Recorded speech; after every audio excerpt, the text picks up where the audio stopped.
I applied, got into Chicago, early decision. And I really wanted to go to Chicago for a long time. Awesome. I lived in Chicago, but I don't really understand. Why would you want to go to Chicago? Right, the place where fun goes to die. Yeah. Why do I like the place where fun goes to die? Well, I would say, uh, for that very reason.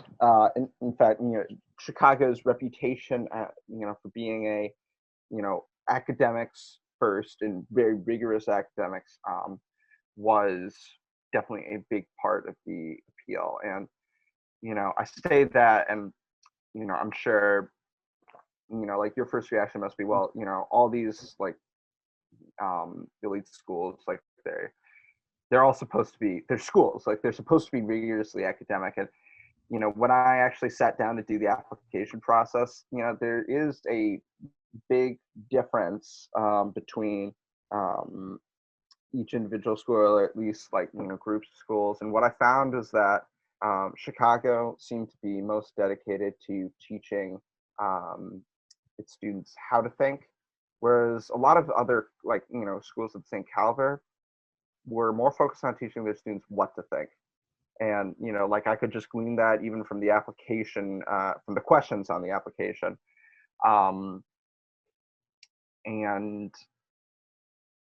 so in a way, it seemed to me that all these other schools that I could have applied to early decision instead of Chicago were had like these political, I don't really want to say political agendas, but they did want their students to conform to their thinking of, okay, this is what's going on in the world and this is our attitude about it.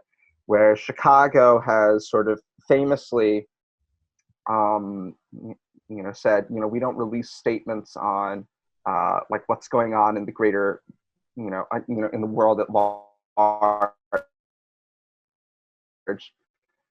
And our attitudes about it. That's not our job. We're a school. We need the tools to come to their own decisions about what they think about these things. Why I chose Harvard? Yeah, why the Harvard swimming team?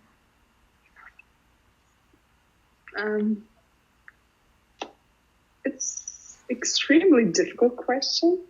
There were a lot of important factors that impacted my decision, but the most important ones were academic reputation, of course, extremely welcoming and friendly community, especially the swimming team. I love these girls. And the campus environment. I visited Harvard, visited Boston 2 or 3 times before I got in. And I fell in love with the campus from the first sight. And it's incredible. And also my aunt is living in Cambridge. It's like 20 minutes away from campus. Oh, wow. So it was easy. Yeah, so it was easy. Harvard. I ended up having to choose between Stanford and the Wharton School of the University of Pennsylvania as my 2 main choices. And I guess, both of them sort of had, on one end, there was the business and financial aspects, which are also pretty interesting to me as well. And I guess that, laid down into Wharton. And then there's also and then obviously Stanford is a more techie computer science, like you said, computer science. For me, coming from my background at home, like especially as an Indian, a lot of people recognize Wharton. There's a lot of, the richest people in India are from Wharton. And, I'm an Indian. I live in Dubai. But I'm very much into that Indian culture. Most of my family lives in India, and so people recognize Wharton. Like even if you don't really know much about U.S. colleges, but they recognize that finance, investment banking.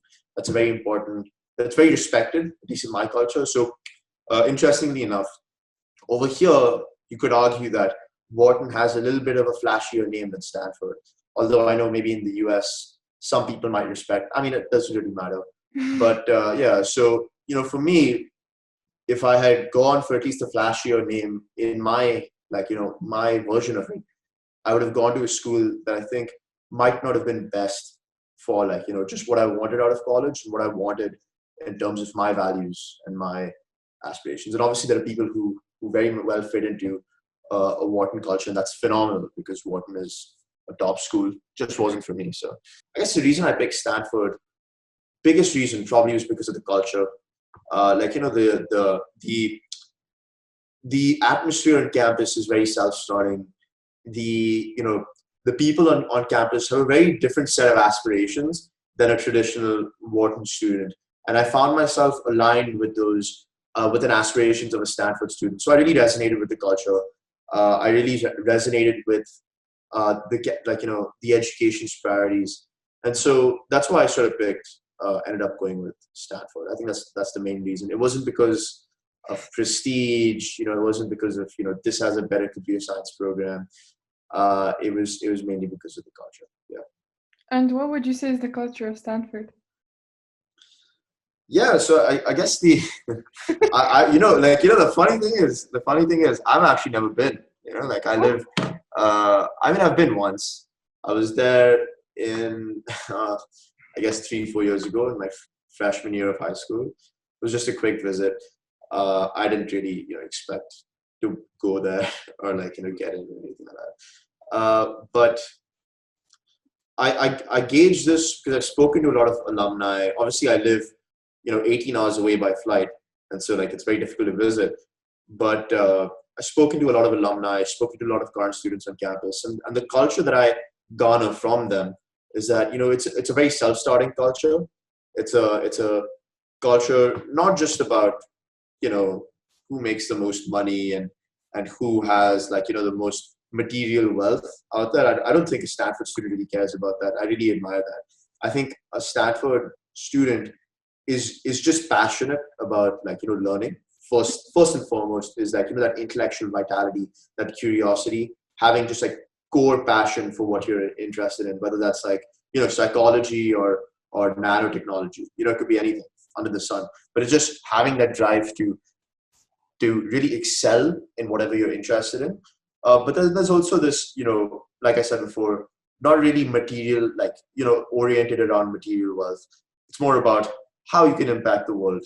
And as cliche as it sounds, if you're on Stanford's campus, and if you're in any of these, in fact, anywhere in the world, and if you have that attitude, you really do have the ability to impact the world. And I think that's something that Stanford takes to heart. So that's the second thing.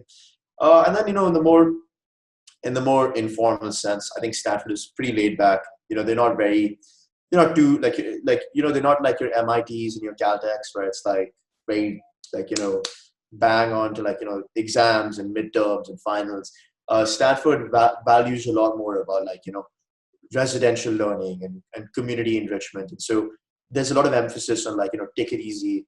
Life isn't about the GPA that you get at the end of your 4 years. It's about taking in. So those are the things I would say. A lot of innovation, self-starting culture. There's a lot of emphasis on trying to impact the world over money, and then there's also this laid back enrich yourself rather than push yourself just because you want a good grade. I think that those are some core facets of Stanford's culture for sure.